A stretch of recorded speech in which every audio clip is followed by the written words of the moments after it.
Hello दोस्तों, आप लोग का स्वागत है हमारे यूट्यूब चैनल नॉलेज एरिया में। आज मैं आप लोगों को कक्षा 10वीं अध्याय 8 त्रिकोणमिति का प्रश्नावली 1 का पहला सवाल बताने वाला हूँ। जिसका पहला सवाल है 1/sec θ - 1 और पूरे में बीच में -1/sec θ+1 = 2 cot² θ। हम लोगों को इन दोनों में से एक को लेकर चलना है और दूसरा पक्ष लाना है। यह सिद्ध करने वाला सवाल है, ठीक है। तो सबसे ज़्यादा गणितीय तथ्य को हल करने के लिए हमेशा लेफ्ट हैंड साइड लिया जाता है और राइट हैंड साइड लाया जाता है, ठीक है। तो इसको चलिए हल करते हैं। तो हल लिख लेते हैं। पहले क्वेश्चन है पहले से ही, इसका लेफ्ट हैंड साइड लिख लेते हैं। पहले लेफ्ट हैंड साइड लिखते हैं। तो लेफ्ट हैंड साइड पहले क्या है देखते हैं।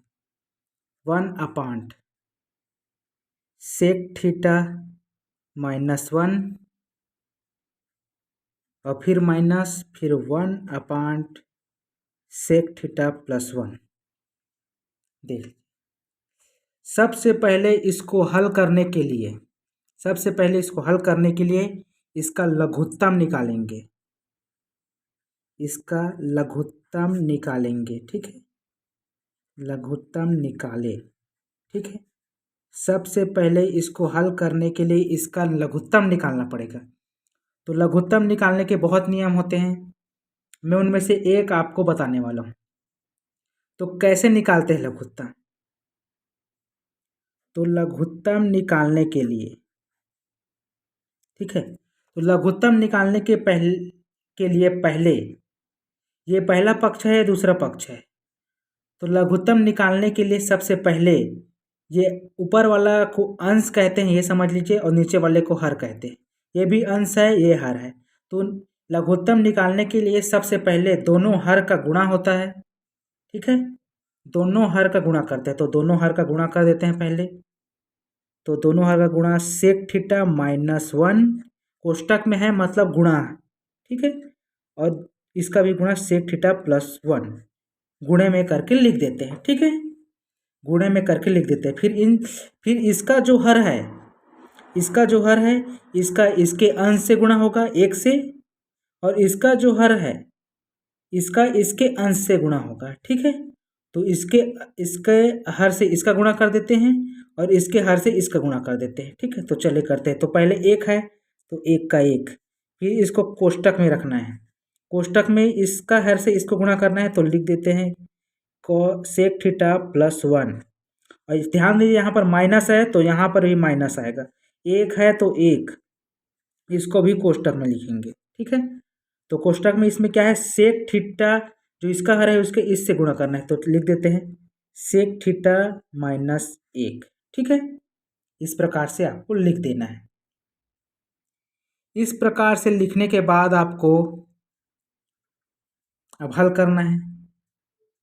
पहले ऊपर वाले को हल कर लीजिए, फिर बाद में नीचे वाले को करते हैं, ठीक है।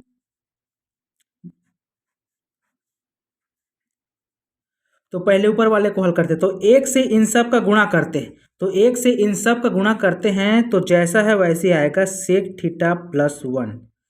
और यह ध्यान दीजिए, यहाँ पर ऋण चिन्ह है और 1 है, तो 1 का इन सब से गुणा करेंगे तो उतना ही आएगा। लेकिन यहाँ पर ऋण होने की वजह से ऋण चिन्ह का भी इन सब से गुणा होगा, ठीक है। ऋण चिन्ह का भी इन सब से गुणा होगा, ठीक है। तो ऋण चिन्ह का भी इन सब से गुणा होगा। तो ऋण चिन्ह का इन सब से गुणा करने पर, तो ध्यान दीजिए कि यहाँ पर कुछ नहीं है, मतलब कि प्लस है। तो ऋण और, तो यहाँ पर ऋण है और यहाँ पर प्लस है, कुछ नहीं है मतलब प्लस है। तो ऋण और प्लस का जब गुणा होता है गुणे में, तो माइनस और प्लस का माइनस हो जाता है, तो माइनस लिख देते हैं यहाँ पर। और sec θ का sec θ, फिर यहाँ पर ध्यान दीजिए माइनस है, यहाँ पर भी माइनस। तो गुणे में, चिन्हों के गुणे में माइनस और माइनस का प्लस हो जाता है, तो यहाँ पर 1 आ जाएगा, ठीक है।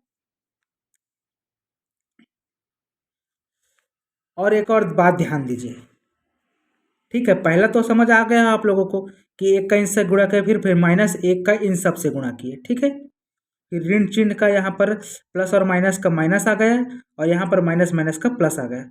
फिर ध्यान दीजिए सेक थीटा माइनस एक और सेक थीटा प्लस वन, ये आपके एक सूत्र से मैच करता है। वो सूत्र मैं आपके लिए लिख देता हूँ, ए का स्क्वायर माइनस बी का square is equal to a plus b और गुणे में ए ऋण बी। तो देखिए आपको इसके हिसाब से मैच करना है। देखिए अगर मान लीजिए सेक थीटा को ए मानते हैं, ठीक है, सेक थीटा को ए मानते हैं और एक को जो एक है इसको बी मानते हैं, सेक थीटा को ए मानते हैं और जो एक है उसको बी मानते हैं।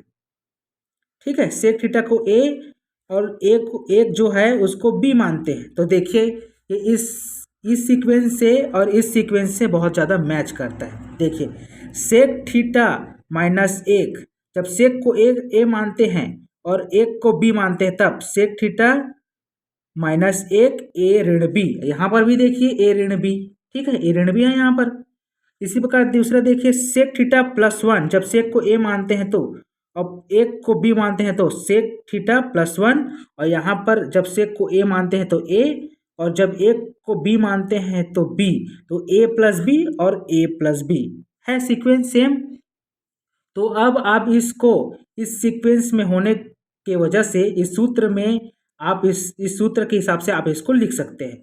तो सूत्र के हिसाब से आप लिख दीजिए, ए किसको माने हैं आप, सेक थीटा को ए माने हैं, तो सेक थीटा को ए मान के लिख देते हैं। लेकिन यहाँ पर स्क्वायर है तो स्क्वायर भी यहाँ पर लगेगा। ठीक है, वर्ग है दो का तो ये वर्ग भी यहाँ पर लगेगा।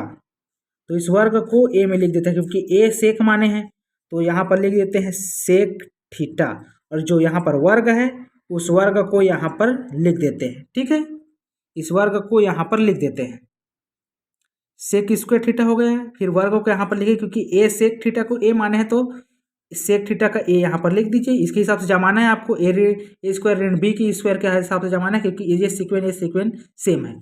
तो ए स्क्वायर ऋण बी स्क्वायर के हिसाब से जमाना है, तो सेक को ए माने हैं तो सेक थीटा आ गया यहाँ पर और स्क्वायर है तो स्क्वायर। फिर यहाँ पर ऋण का चिन्ह का ऋण, क्योंकि यहाँ पर ऋण है तो यहाँ पर भी ऋण आएगा। देख लीजिए, ठीक है, यहाँ पर भी ऋण है इसलिए यहाँ पर भी ऋण आएगा। ठीक है, और b किसको माने हैं, b एक को माने हैं तो एक यहाँ पर लिख देते हैं, और इसका भी स्क्वायर है तो ये इसका भी स्क्वायर कर देते हैं। ठीक है, अब हल करते हैं।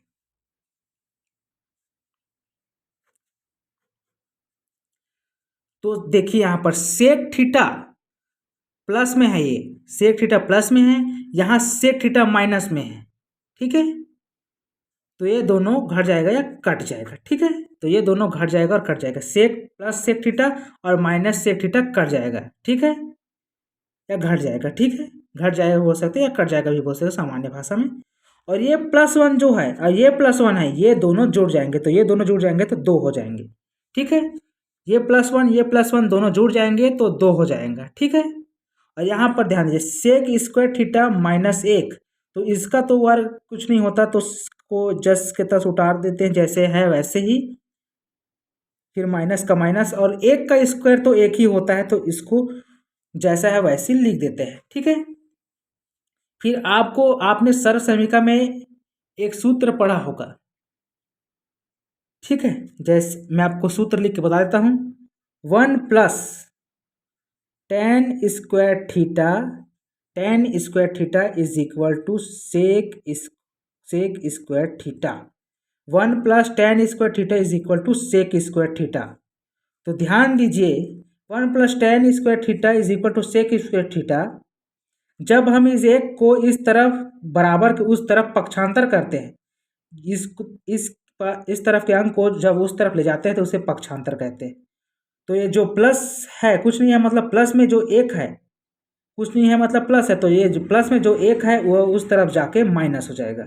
ठीक है, तो कैसे हो जाएगा ये, tan square theta is equal to sec square theta minus एक। तो ध्यान दीजिए ये सेक स्क्वायर थीटा और ये सेक स्क्वायर थीटा सेम है। देख लीजिए सीक्वेंस समान है, सेक स्क्वायर थीटा यहाँ पर भी है, सेक स्क्वायर थीटा यहाँ पे। तो हम इसको टेन स्क्वायर थीटा लिख सकते हैं, टेन स्क्वायर थीटा लिख सकते हैं। ठीक, तो हम इसको टेन स्क्वायर थीटा लिख सकते हैं क्योंकि सेक स्क्वायर थीटा माइनस यहाँ पर भी है, सेक स्क्वायर थीटा माइनस भी है, ये सूत्र मैच करता है, तो हम इसको टेन स्क्वायर थीटा लिख सकते हैं। आपको एक और सूत्र पता होगा, ठीक है, कि टेन थीटा बराबर 1/cot थीटा होता है। ठीक है, आपको ये सूत्र भी पता होगा कि टेन थीटा बराबर 1/cot थीटा होता है, 1/cot थीटा होता है। तो ये टेन थीटा है, इसको हम cot थीटा में बदल देते हैं सूत्र के हिसाब से। तो इस इक्वल का इक्वल, दो का दो, बरा फिर बटे में 1/, क्योंकि 1/, में है, देखिए tan theta is equal to 1/cot theta है, तो टेन थीटा को 1/cot थीटा में बदलते हैं। तो लेकिन जो स्क्वायर है वो स्क्वायर का स्क्वायर ही रहेगा, तो 1/cot स्क्वायर थीटा। ठीक है, 1/cot स्क्वायर थीटा आ गया, क्योंकि सूत्र के हिसाब से आप जमा के लिख दिए, टेन स्क्वायर थीटा को 1/cot स्क्वायर थीटा में बदल दिए। ठीक है, फिर उसके बाद जब इस cot स्क्वायर थीटा को ऊपर ले जाएंगे, अंश में ले जाएंगे, तो ये जो भाग में है cot स्क्वायर थीटा वो गुणे में आ जाएगा। ठीक है, तो cot स्क्वायर थीटा को जब ऊपर ले जाएंगे अंश में, तो ये 2 के गुणे में आ जाएगा। ठीक है, ठीक है, तो लिख देते हैं, गुणा लिखने की जरूरत नहीं है, कुछ नहीं है, मतलब वो गुणे में ही रहता है। तो 2 cot और स्क्वायर का स्क्वायर तो रहेगा ही, स्क्वायर थीटा, और नीचे में एक तो हमेशा के लिए रहता है, तो उसको लिखने की जरूरत नहीं है। ठीक है, तो देखिए आप लोगों का सवाल हल हो चुका है, ये राइट हैंड साइड आ चुका है, right hand side hence proved. देख लीजिए, इस सवाल को हल करना था हमें, और 2 cot स्क्वायर थीटा लाना था, हल करते हुए चले गए, फिर आ गया यहाँ पर right hand side 2 cot square theta. ठीक है, आशा करता हूँ आप लोगों को सवाल हल करने के लिए आ गया होगा पूरा। अगर आप लोगों को वीडियो अच्छा लगा तो लाइक कीजिए, शेयर कीजिए, हमारे यूट्यूब चैनल नॉलेज एरिया को सब्सक्राइब कीजिए। यदि आप लोगों को किसी भी प्रकार का सवाल पूछना है और इसी संबंधित में, तो कमेंट में ज़रूर बताइएगा। और अगर सवाल के बारे में जानना चाहते हैं तो हमारे यूट्यूब चैनल को ज़रूर सब्सक्राइब कर लेगा, क्योंकि मैं आपके लिए जब वीडियो बनाऊँगा, तो जब वो वीडियो बनाऊँगा तो आपके पास वो वीडियो पहुँचना भी चाहिए। ठीक है, और कुछ सवाल पूछना होगा तो कमेंट कीजिए। ठीक है, थैंक यू।